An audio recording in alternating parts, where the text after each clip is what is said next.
రాజేశ్వరి చెప్పే కథలకి స్వాగతం. రెక్కలు తెగిన స్వప్నం అనే నవల వింటున్నాం కదా. గోదావరి దినపత్రికలో 200 రోజుల పాటు ఉత్కంఠభరితంగా ప్రచురితమైన సీరియల్ను నవలగా పుస్తక రూపంలో తీసుకురావడం జరిగింది. ఎందరో పాఠక అభిమానులను సంపాదించి మరెందరో ఆదరాభిమానాలు పొందిన ఈ నవల కత్తిమండ ప్రతాప్ గారికి ఎంతో పేరు తెచ్చిపెట్టింది. వాస్తవ జీవితాలు కల్పితాలై పాత్రలుగా కనిపిస్తాయి. ఇక కథలోకి వెళ్ళిపోదాం. అమ్మో, ఇప్పుడే వద్దండి, నాన్న ఇప్పుడు బాధలో ఉన్నారు, అంతా రిలాక్స్ కానివ్వండి అంది సంగవి. సరే, నువ్వు ఎప్పుడంటే అప్పుడే మాట్లాడతాను అన్నాడు. వీరి మాటలకు శృతి కలిపినట్టుగా ఒడ్డున ఉన్న వీరిద్దరి దగ్గరకు సముద్ర కెరటం వచ్చి ముద్దాడినట్టు తాకి వెళ్ళిపోయింది. నివాస్ ఇసుక మీద రాసిన పేరు చెరిగిపోయింది. మన ప్రేమ కూడా ఇలా చెరిగిపోతుందంటావా నవ్వుతూ అన్నాడు. ఛ, అవేం మాటలు, అసంకల్పితంగా నివాస్ మీద చెయ్యి వేసింది. నివాస్ నవ్వాడు. సరదాగా అన్నాను, నువ్వు లేకుండా నేను ఉండలేని పరిస్థితికి వచ్చాను సంగవి. అస్తమానం నువ్వే గుర్తుకు వస్తావు. ఏ పని చేయలేకపోతున్నాను. ఎక్కడ చూసినా ఊహల్లో నువ్వే కనిపిస్తున్నావు. రియల్లీ కళ్ళలోకి చూస్తూ అన్నాడు. వీళ్ళిద్దరిని చూసిన గీత మన సంగవిని చూసావా అంది. దానికి ఇప్పుడు భయం పోయినట్లుందే అంది సుప్రియ. ప్రేమంటే అదే మరి అంది సౌఖ్య. నివాస్ సంగవి చేతిని తన చేతుల్లోకి తీసుకున్నాడు. సంగవికి భయం వేసింది. శరీరం అంతా చలి ప్రారంభమయ్యింది. గుండె వేగం పెరిగినట్టయింది. సంగవి, లవ్ యూరా చేతిని మృదువుగా స్పర్శిస్తూ ఆమె పక్కకు జరిగాడు. సంగవికి కొత్తగా ఉన్నట్లనిపించింది. ఏదోలా ఉంది. నివాస్ పక్కకంటూ వచ్చి చేతిలో చెయ్యి వేసి ఆమె చేతిని ముద్దు పెట్టుకున్నాడు. సంగవికి గుండె జారినట్టయింది. కళ్ళు మూసుకుంది. అతని మీద వాలింది. తొలిసారిగా ఒక స్పర్శ, కొత్త అనుభూతి. నివాస్ ఎవరు చూడకుండా ఆమె బుగ్గన చటుక్కున ముద్దు పెట్టుకున్నాడు. సంగవికి ఒక్కసారిగా ఏదో లోకంలోకి వెళ్ళినట్లనిపించింది. Touch me not మొక్కలా సిగ్గుపడింది. ముందుకొస్తున్న సముద్ర కెరటం ఒక క్షణం ఆగిపోయినట్లుగా అనిపించింది. సారీ సంగవి అన్నాడు నివాస్. నవ్వింది సంగవి. రాత్రి సంగవి పడుకుంది. నిద్ర రావడం లేదు. నివాస్ గుర్తుకొస్తున్నాడు. తన చేతిని ముద్దు పెట్టుకోవడం, బుగ్గన ముద్దు పెట్టుకోవడం ఇమేజినరీగా కళ్ళ ముందు రిపీట్ అవుతున్నట్టు ఫీల్ అవుతుంది. ఒక వ్యక్తిని అమితంగా ఇష్టపడినా, ప్రేమిస్తున్న వారి మనసు ఆ లోకంలోనే విహరిస్తోంది. సంగవిది కూడా అదే పరిస్థితి. నివాస్ ఇప్పుడు తన పక్కనే ఉన్నట్టుగా ట్రాన్స్లో ఉంది. అతనితో మాట్లాడుతున్నట్లు, అతని ఒడిలో పడుకున్నట్లు, నివాస్తో ప్రేమగా మాట్లాడుతున్నట్లు, తల నిమురుతూ ప్రేమ ఊసులు చెప్పుకున్నట్లు సంగవికి అంతా కొత్తగా ఉంది. ప్రేమ వర్షంలో తడుస్తున్నట్టుగా ఉంది. మనసు ప్రేమ గీతం పాడుతున్నట్టు, రెక్కల సంగీతం సామర్థ్యం పెంచినట్టు సంగవి పరిస్థితి ఉంది. బయట వర్షం ప్రారంభమైంది. సంగవి, వర్షం వస్తుంది, బయట సామాన్లు తీ. తల్లి పిలుపుకు ఈ లోకంలోకి వచ్చింది సంగవి. ఊహాలోకంలో నుండి బయటకు వచ్చింది. రాఘవయ్యకు సుందరం కాల్ చేశాడు. హలో సుందరం, చెప్పు, ఎలా ఉన్నావు? బాగున్నానురా, నువ్వెలా ఉన్నావు? రేపు అమ్మాయికి మంచి సంబంధం తీసుకొస్తున్నాను. అబ్బాయి మున్సిపల్ ఆఫీసులో జాబ్ చేస్తున్నాడు చెప్పాడు సుందరం. ముందుగానే మనం ఇచ్చే కట్నం సంగతి చెప్పేయరా సుందరం. తీరా ఇక్కడికి వచ్చాక బేరాలు అవి వద్దు అన్నాడు రాఘవయ్య. అన్నీ చెప్పే తీసుకొస్తున్నాను. అమ్మాయిని కూడా అబ్బాయి కాలేజీ దగ్గర చూశాడట. నిజమా అన్నాడు రాఘవయ్య. అమ్మాయి నచ్చిందని కూడా చెప్పాడు అన్నాడు సుందరం.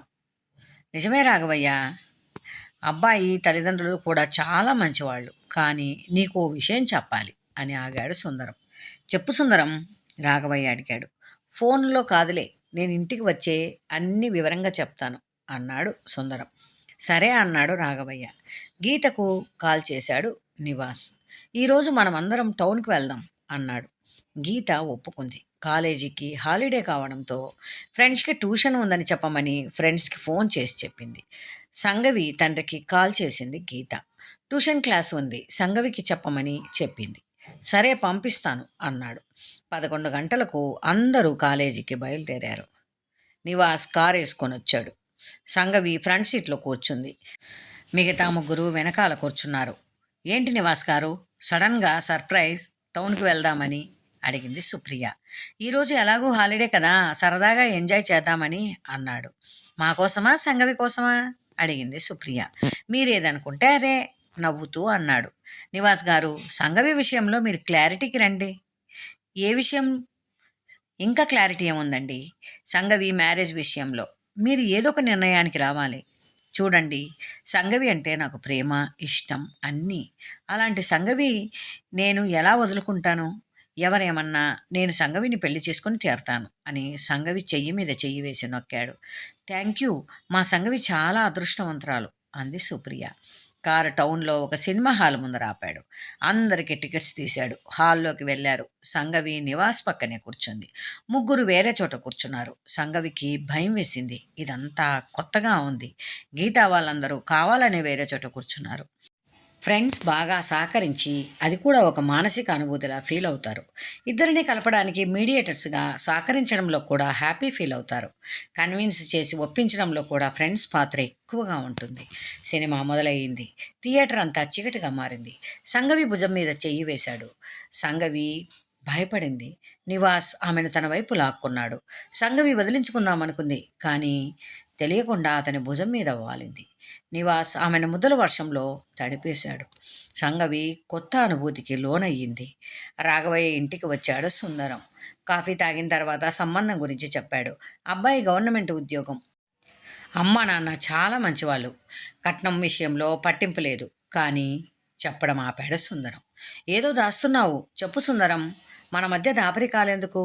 అబ్బాయికి ఏమైనా ముందు పెళ్ళయిందా అడిగాడు రాఘవయ్య. అబ్బే, అలాంటిదేమీ లేదు. అబ్బాయికి కొద్దిగా కాలు పోలియో వచ్చింది, కానీ పెద్దగా తెలియదు. నడక అన్నీ బాగానే ఉంటాయి. మనం క్లియర్గా అబ్జర్వ్ చేస్తేనే తెలుస్తుంది విషయం చెప్పాడు సుందరం. రాఘవయ్య ఆలోచనల్లో పడ్డాడు. ఏమీ మాట్లాడలేదు. సుందరం కల్పించుకొని, నేనేమైనా సంబంధం చెప్పడంలో తప్పు చేశానంటవా అడిగాడు సుందరం. రాఘవయ్య ఆలోచించి, అబ్బే సుందరం, ఎప్పుడూ అలా అనుకోవద్దు. ఎందుకంటే మనం ఇద్దరం శ్రేయోభిలాసులం.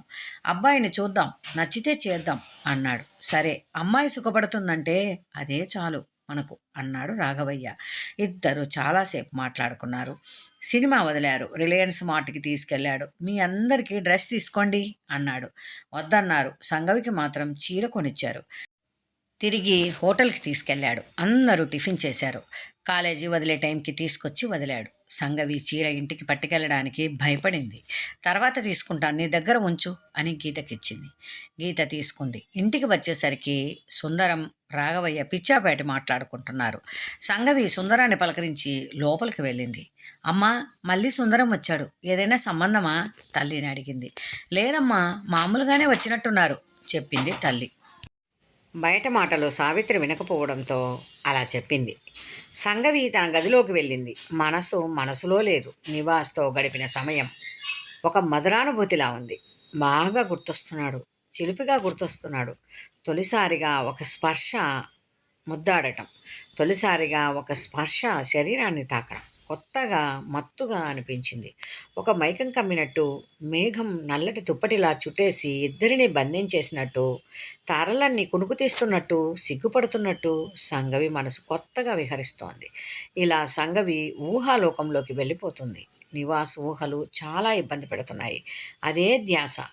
దేని మీద ఇంట్రెస్ట్ లేదనిపిస్తుంది. సంగవి తనను తాను కంట్రోల్ చేసుకోలేకపోతుంది. మస్తిష్కాన్ని ఆలోచనలు తెంపర్లు తడిపేస్తున్నాయి. నివాస్ నివాస్ నివాస్ నివాస్ అందంగా ఉంటాడు. పైగా మంచి జాబ్ చేస్తున్నాడు. డబ్బున్నవాడు. అన్నీ ఉండి ఎంతమంది గ్లామర్ అమ్మాయిలు ఉండగా నన్నే ఎందుకు ఇష్టపడుతున్నాడు? సంగవి మనసులో ఒక పక్క ఆనందం, మరో పక్క భయంతో కూడిన ఆలోచనలు. నేనేమి పెద్ద అందంగా ఉండను, అందంగా తయారవ్వను, సింపుల్గానే ఉంటాను. నాలో నివాస్కి ఏం నచ్చింది? నా పట్ల ఎందుకు ఆకర్షితుడయ్యాడు? నాలో ఏమి ఆశించి ఇష్టపడుతున్నాడు? ఫ్రెండ్స్ అందరూ నన్ను ఎందుకింతలా ప్రోత్సహిస్తున్నారు? ఆలోచనల ముళ్ళు ఒకేసారి గుచ్చుకుంటున్నాయి. ప్రేమ అనేది ఒక ఆకర్షణ. ఆకర్షణ నుండి అభిమానం ఏర్పడుతుంది. అభిమానం ఇష్టాన్ని పెంచుతుంది. ఆ ఇష్టమే ప్రేమను కలిగిస్తుంది. ఆకర్షణ, అభిమానం, ఇష్టం వెరసి ప్రేమ మధ్యలో ఎన్నెన్నో రూపాంతరాలు. ఇద్దరి మధ్య కెమిస్ట్రీలు, కొన్ని కష్టాలు, కొన్ని ఇష్టాలు, కొన్ని కోపాలు, కొన్ని తాపాలు అన్నీ కలిస్తేనే ప్రేమ. ఇదొక ట్రాన్స్. ఆదివారం సెలవు కావడంతో సంగవి దగ్గరికి వచ్చారు ఫ్రెండ్స్. ఒకే ఊరి వాళ్ళు కావడంతో సంగవి ఇంటికి చనువుగా వస్తూ ఉంటారు. రాఘవయ్య సావిత్రి వాళ్లను బాగా చూస్తారు. రాఘవయ్య లోపలికి వచ్చాడు. రాఘవయ్యది అతిగా ఆలోచించే వ్యక్తిత్వం, కొంత చాదస్తం కూడా ఉంది. రాఘవయ్య కళ్ళజోడు తీసి కండువాతో తుడుచుకొని, రేపు సంగవికి మరో పెళ్లి చూపుల వారు వస్తున్నారమ్మా నిట్టూర్పుగా చెప్పాడు. ఆ మాట విన్న సంగవికి వెనక నుండి నెత్తిన ఎవరో కొట్టినట్టుగా అనిపించింది. మైండ్ బ్లాక్ అయ్యింది. ట్విస్ట్ విని ఒక్కసారిగా భూమిలో కూరుకుపోతున్న ఫీలింగ్ కలిగింది. వెన్నులో నుండి సన్నని చలి పుట్టుకొచ్చింది. నిజమా అంకుల్? ఎవరేంటి? అడిగింది గీత.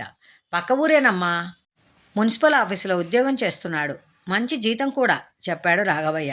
అంకుల్, చిన్నదాన్నైనా ఒక విషయం చెప్పమంటారా? అడిగింది గీత. చెప్పమ్మా, అన్నాడు రాఘవయ్య.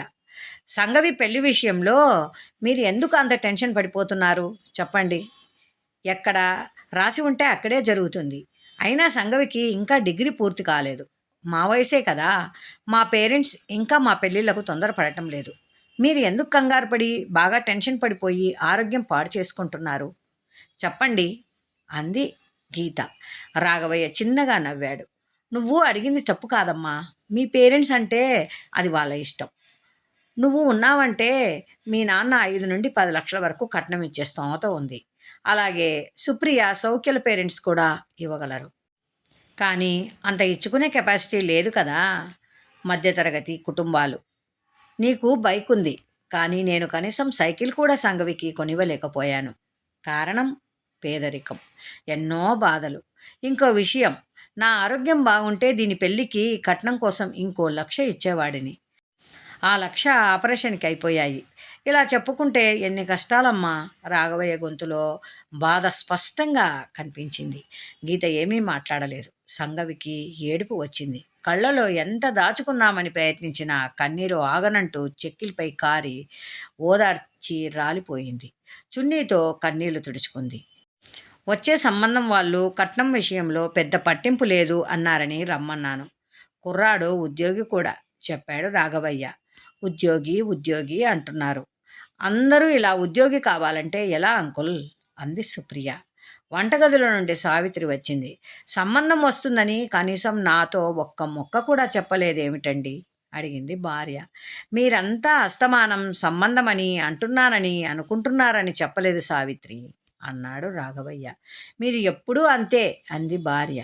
కానీ మీ అందరికీ ఒక చిన్న విషయం చెప్పాలి, అన్నారు రాఘవయ్య. ఏంటంకుల్? ఆతృతగా అడిగింది గీత. సంగవికి మాత్రం ఏడుపు ఆగడం లేదు. వచ్చే సంబంధం మంచిదే, కానీ చెప్పడానికి సంకోచించాడు. అందరూ ఒకళ్ళ ముఖం ఒకరు చూసుకున్నారు. అబ్బాయి మంచి ఉద్యోగమే చేస్తున్నాడు, కానీ మళ్ళీ చెప్పడం ఆపేసి కళ్ళజోడు తీసి తుడుచుకున్నాడు. ఏంటండి సంకోచిస్తున్నారు? భార్య అడిగింది. రాఘవయ్య ముఖంలో మార్పు గమనిస్తున్నారు. రాఘవయ్య ఏదో చెప్పాలనుకుంటున్నాడు, చెప్పలేకపోతున్నాడు. తిరిగి కళ్ళజోడు తీసుకొని పెట్టుకొని భారంగా నిట్టూర్చి, అబ్బాయి కొద్దిగా అవిటివాడమ్మా, బాధగా చెప్పాడు. ఆ మాట ఒక్కసారిగా ఇసుక ఎడారి వచ్చి అందరినీ భూమిలో కప్పేసినట్టుగా అనిపించింది. అందరిలో ఒక క్షణం అచేతనం. సంగవికి గుండె బద్దలైపోయింది ఏమో అన్న ఫీలింగ్. ఫ్రెండ్స్ అందరూ షాక్. సావిత్రికి ఊపిరాడలేదు.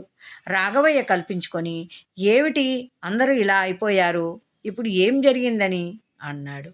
ఉప్పెన వచ్చి అందరినీ పైకి లేపినట్లుగా ఉన్నారు అందరూ. సావిత్రి చేతిలో గరిటె పడిపోయింది.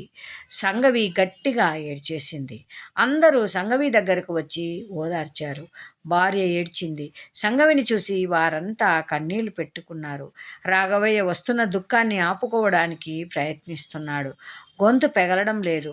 మిత్రులంతా శిలా విగ్రహాల్లా ఉండిపోయారు. ఒక్కసారిగా నిశ్శబ్ద వాతావరణం అలుముకుంది. రాఘవయ్య సంగవి దగ్గరికి వచ్చి భుజం మీద చెయ్యి వేశాడు. నాన్న కౌగిలించుకొని బిగ్గరగా ఏడ్చేసింది. నన్ను క్షమించమ్మా. రాఘవయ్య కూడా ఏడ్చేశాడు. సావిత్రి భర్త దగ్గరికి వచ్చి ఏడ్చింది. రాఘవయ్య తమాయించుకొని, అందరూ అలా చూస్తున్నారేమిటి? ఏం, నేనేమైనా తప్పు చేశానా? అబ్బాయికి చిన్నప్పుడే పోలియో వచ్చిందట, కానీ పెద్దగా తెలియదట, చెప్పాడు. ఏది ఏమైనా మీరు మాతో చెప్పకుండా, ఆలోచించకుండా ఈ నిర్ణయం ఎలా తీసుకున్నారు? ఏడుస్తూ అడిగింది భార్య. మీ అందరి దృష్టిలో నేను చేసింది తప్పు అనిపించవచ్చు, కానీ నా దృష్టిలో మంచి అనిపిస్తుంది. లైట్గా హ్యాండిక్యాప్డ్, పెద్ద ప్రాబ్లం కాదు. ఎన్నో అనుభవాలు నాకు, నా శక్తి సామర్థ్యాలు నాకు తెలుసు. కాబట్టి ఈ నిర్ణయం తీసుకొని ఆలోచించి వాళ్ళని రమ్మని చెప్పాను, బాధగా అన్నాడు. అంకుల్, మరోసారి ఆలోచించండి. సుప్రియ ఆర్తోక్తిలో ఆపేసింది. నిజమే, అంకుల్ ప్లీజ్ అంది గీత. సంగవికి కన్నీళ్లు ధారలా వచ్చేస్తున్నాయి. మీరంతా చిన్నపిల్లలు, నీకు భవిష్యత్ గురించి పెద్దగా తెలియదమ్మా అన్నాడు. ఏదైనా మీరు తప్పటడుగులు వేస్తున్నారనిపిస్తుంది అంకుల్ అంది గీత. తప్పటడుగులు, తప్పుడు అడుగులు వేసే వయసు కాదమ్మా నాది. ఎందరికో పాఠాలు చెప్పిన అనుభవం, ఎందరినో ఎందరెందరినో చూసిన అనుభవం నాది. ఆడపిల్ల తండ్రిని అని ఇదే వేదాంతం అనడం ఏమీ బాలేదంకుల్ అంది సుప్రియ. రాఘవయ్య ఏమీ సమాధానం చెప్పలేదు. భార్యను కొంచెం మంచినీళ్లు తీసుకురా అన్నాడు. పరుగున వంటగదిలోకి వెళ్ళి నీళ్లు తీసుకొచ్చింది. ఎత్తిన చెంబు దించకుండా గడగడా తాగేశాడు. కొంచెం సేపు నిశ్శబ్దం. నీళ్లు తాగి కాసేపు భారంగా ఊపిరి పీల్చుకున్నాడు. సంగవి ఏడుస్తూ తన గదిలోకి వెళ్ళి మంచం మీద కూలబడిపోయింది. అంకుల్, సంగవి ఎలా ఏడుస్తుందో చూడండి. తనకి ఇష్టం లేని పెళ్లి చేస్తే ఇలానే ఉంటుంది. సంగవి మనసు బాధపడుతోంది అంది సుప్రియ. ఇందులో ఏడవడానికి ఏముందమ్మా? అబ్బాయికి ఉద్యోగం ఉంది. పోలియో అంటారా, అది పెద్దగా కనిపించదు అని చెప్తున్నారు. ఇంకేం కావాలి అంటారు అన్నాడు రాఘవయ్య. రాఘవయ్యకు బీపీ ఎక్కువవుతోంది. చిరాగ్గా ఉంది, కోపంగా ఉంది. నివాస్ గురించి చెప్పేద్దామా అనుకుంది సౌఖ్య. రాఘవయ్య పరిస్థితి చూసి ఆగింది. అంకుల్, కూలుగా ఆలోచించండి, అన్నీ మంచి జరుగుతాయి అంది గీత. బడిలో పాఠాలు నేర్పిన నాకే మీరంతా జీవిత పాఠాలు నేర్పుతున్నారు. చెప్పండమ్మా, వినే వయసు, అనుభవమా నాది.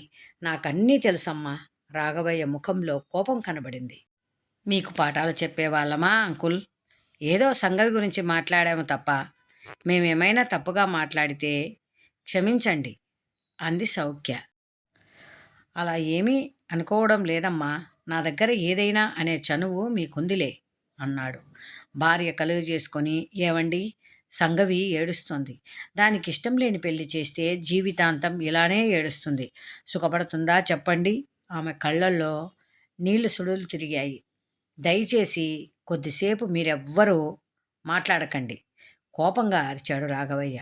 అందరూ నిశ్శబ్దంగా ఉండిపోయారు. ఫ్రెండ్స్ సంగవి గదిలోకి వెళ్ళారు. సంగవి బెడ్ మీద అడ్డంగా పడుకొని వెక్కి వెక్కి ఏడుస్తోంది. ఏయ్ సంగవి, లే, నువ్వు ఏమీ టెన్షన్ పడకు. 6 నీకు పెళ్ళి నివాస్తోనే జరుగుతుంది. సంగవిని పైకి లేపారు. అందరినీ పట్టుకుని గట్టిగా ఏడ్చేసింది సంగవి. రాఘవయ్య కుర్చీలో కూలబడి కూర్చున్నాడు. మీరు ఏమనుకున్నా నాకు ఈ పెళ్లి చేయడం ఇష్టం లేదండి అంది అతడి భార్య. రాఘవయ్యకి కోపం ఎక్కువయ్యింది. ఇంకో సంబంధం ఏదైనా చూద్దాం. ఎక్కడైనా 1,00,000 రూపాయలు కన్నం వేసుకురా కళ్ళు పెద్దవి చేస్తూ అన్నాడు. సావిత్రి భయపడింది. అందరూ నాకు నీతులు చెప్పేవారే అరిచాడు రాఘవయ్య. అలా అని కాదండి సముదాయించింది భార్య. రాఘవయ్యకు బీపీ ఎక్కువ కావడంతో కళ్ళు తిరిగి పడిపోయాడు. సావిత్రి కంగారు పడింది. గదిలో నుండి అందరూ పరుగున వచ్చారు. తండ్రిని చూసి సంగవి భయపడింది. గీత నీళ్లు తీసుకొచ్చి ముఖం మీద చల్లింది. స్పృహలోకి వచ్చాడు. రాఘవయ్య వాళ్ళంతా చెమటలు పట్టేశాయి. చొక్కా గుండీలు తీసింది భార్య. ఫ్యాన్ వేగం పెంచారు. ఊపిరి భారంగా పీల్చుకుంటున్నాడు. అంకుల్, టెన్షన్ పడకండి, రిలాక్స్ అంది గీత. రాఘవయ్య ఏమీ మాట్లాడలేదు. సంగవి నీ దగ్గరికి పిలిచి ఆమె చెయ్యి పట్టుకొని ఏడ్చేశాడు చిన్నపిల్లాడిలా. సంగవి కూడా ఏడ్చేసింది. మరుసటి రోజు అందరూ కాలేజీకి వెళ్తుండగా నివాస్ వచ్చాడు. సంగవితో చాలా పర్సనల్గా మాట్లాడాలి అన్నాడు నివాస్. కాలేజీ టైం అవుతుందిగా అంది గీత. నివాస్ని చూసేసరికి సంగవికి ప్రాణం తిరిగి వచ్చినంతగా ఫీల్ అయ్యింది. సంగవిని నేను బయటికి తీసుకువెళ్తాను అన్నాడు. అందరూ 1 నిమిషం ఆలోచనలో పడ్డారు. కంగారు పడవద్దు, కాసేపు మాట్లాడుకొని మళ్ళీ కాలేజీ టైంకి మీతో పాటు కలిసేలా తీసుకువచ్చేస్తాను అన్నాడు. సంగవి ఇష్టం అంది సుప్రియ. సంగవికి నివాస్తో ఉండాలనిపించింది. నివాస్ ఉంటే మనసు ఓదార్పు వస్తుందని వెళ్తానని తల ఊపింది. బైక్ మీద కూర్చుంది. ముఖం కనిపించకుండా చున్ని చుట్టుకోమని ఫ్రెండ్స్ సలహా ఇచ్చారు. అలాగే చేసింది. నివాస్ బైక్ మీద ఆమెను తీసుకెళ్ళాడు. ఫ్రెండ్స్ కాలేజీకి వెళ్ళారు. రాఘవయ్య దగ్గరికి వచ్చాడు సుందరం. సావిత్రి కాఫీ తీసుకొచ్చి ఇద్దరికీ ఇచ్చింది. సంబంధం సంగతి ఏం చేశావు? వాళ్ళని ఎప్పుడు రమ్మమంటావు? అడిగాడు సుందరం. ఆలోచించి చెబుదాం అన్నాడు రాఘవయ్య. అన్నయ్య, అబ్బాయికి పోలియో అంటున్నారు కదా, ఆలోచించండి అంది సావిత్రి. 7వ ఎపిసోడ్ ఇంతటితో సమాప్తం. కథ రచయిత గారు కత్తిమండ ప్రతాప్ కుమార్ గారు. మీకు ఈ కథ నచ్చినట్లయితే లైక్ చేయండి, షేర్ చేయండి, సబ్స్క్రైబ్ చేయండి. Thank you for watching. విలువైన అభిప్రాయాలని కామెంట్ బాక్స్లో తెలియజేయండి.